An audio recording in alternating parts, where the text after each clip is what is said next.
zhvillimet në botë dhe do flasim në minutat në vazhdim pikërisht për zhvillimet në lindjen e mesme dhe rikthimin e negociatave mes Shtetit të Bashkuara të Amerikës dhe Iranit. Për këtë në një linjë të drejt për drejt kemi Ardit Gjinali, njës i geopolitikës. Zoti Gjinali, përshëndetje dhe faleminderit për kohën.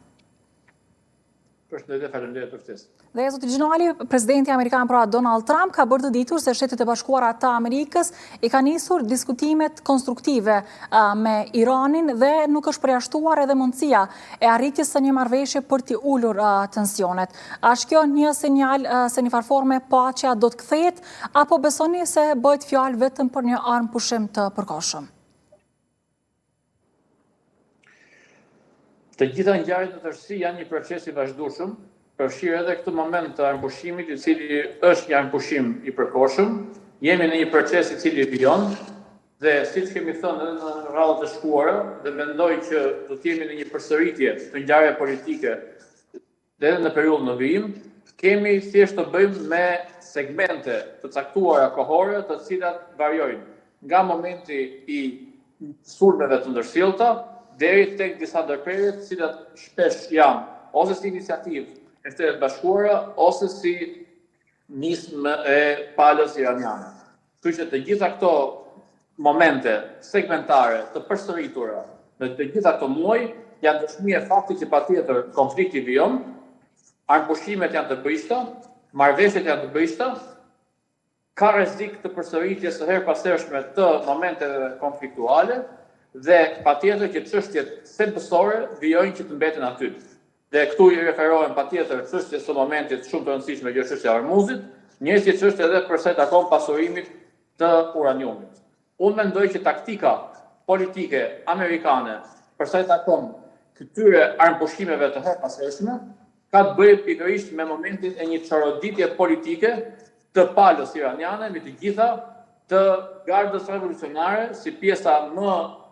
refraktare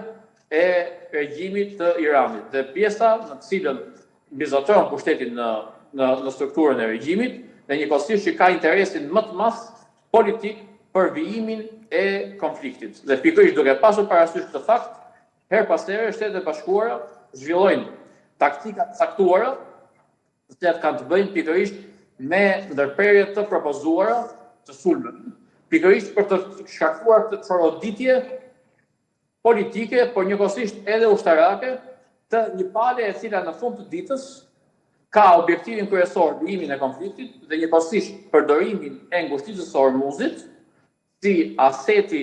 i vetëm i mbetur në dispozicion të negociatës politike të nesërme, pikërisht për të arritur qëllime gjeopolitike. Por, pikërisht ngushtica e Hormuzit, unë mendoj që duke u përdorur si karta e fundit gjeopolitike, mendoj që do të kthehet në një bumerang në një periudhë afatmesme për regjimin në Iran dhe të gjitha këto momente taktike të provokuara nga Shtetet e Bashkuara vijnë pikërisht për të shkaktuar, siç e thash, të çoroditje politike të strukturës politike të regjimit në Republikën Islamike. Kështu që mendoj që dhe ky armëpushim patjetër që është i përkohshëm. Ne ndërkohë marrim lajme të herpashershme mbi sulmet caktuara mbi anije dhe mbi kërcënime dhe secilin moment segmentar të përcjell si nga pala e SBA-s. Dhe në fund të ditës, siç thash, armëpushimi është i bëjshtë, marrëveshjet janë të bëjshta, her pas here konflikti përsëritet, por jo me gjithë intensitet. Dhe mendoj që ky është lajmi i mirë. Dhe zoti Gjinali, si keni parë edhe rreshtimin e fuqive të mëdha botërore kërshi kësaj situate, pra të krijuar këtij konflikti në lindjen e mesme, qoftë të Kinës, qoftë të Rusisë? Shikoni, patjetër që moment pas momenti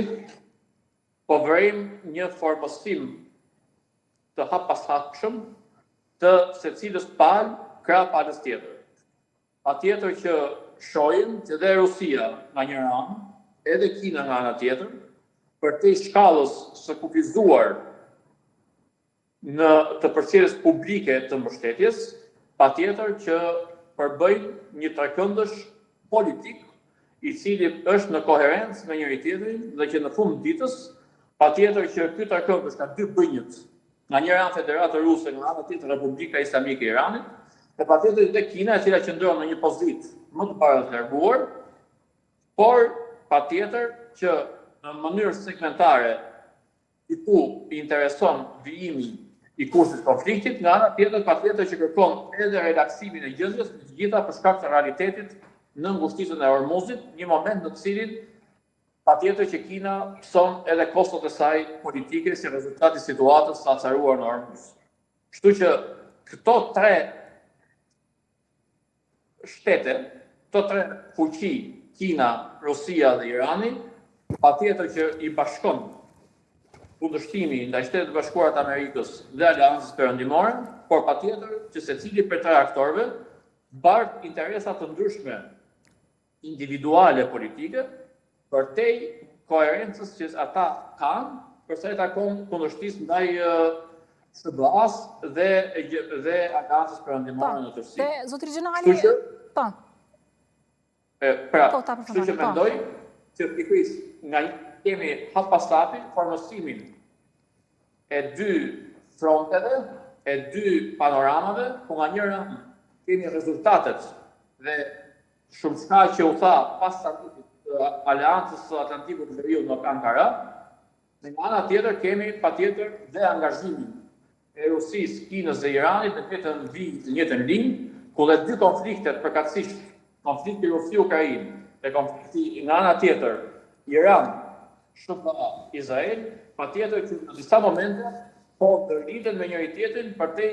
distancës gjeografike që ata kanë, por si rezultat të qëllime politike të aktorëve të njëjtë dhe të ndryshëm për njëri tjetrin. Në fund të kësaj interviste për shkak edhe të minutazhës dhe hapësirës televizive, dua t'ju pyes se cilët besoni se janë skenarët e mundshëm për këtë zhvillim dhe për këtë konflikt pra në lindjen e mesme. Apo besoni se dhe në javët në vazhdim do përsëritet një farforme situata, her pas here do ketë armëpushime dhe her pas here do ketë rikthim të tensioneve dhe konfliktit? Besoj që ky vit do të jetë në një përsëritje të panoramave të tilla që kemi parë në muajt e shkuar, ku do të kemi armëpushime, marrëveshje segmentare apo dhe oazë konflikti segmentare. Kështu që mendoj që do të kemi në një përsëritje të zhvillimeve dhe ngjarjeve, por patjetër mendoj që nga ana tjetër regjimi në tërësi në Iran kam përshtypjen dhe mendoj që hap pas hapi është duke përjetuar disa të çara të cilat patjetër janë të vështira të mendohen dhe të provohen tani, por si ngjarje e madhe politike që është, mundet që këto kosto të përcillen në një periudhë më të mëdhenshme. Mendoj që ky vit do të jetë njëjtë siç filloi në periudhën e armëpushimit në fund të shkurtit diçka e tillë, do të vijojë në të njëjtën mënyrë me përsëritje të ngjarjeve dhe të elementeve që i kemi parë në periudhën mbi. E qartë, zotëri Xhenali, falenderoj shumë për kohën dhe përgatitshmërinë tuaj.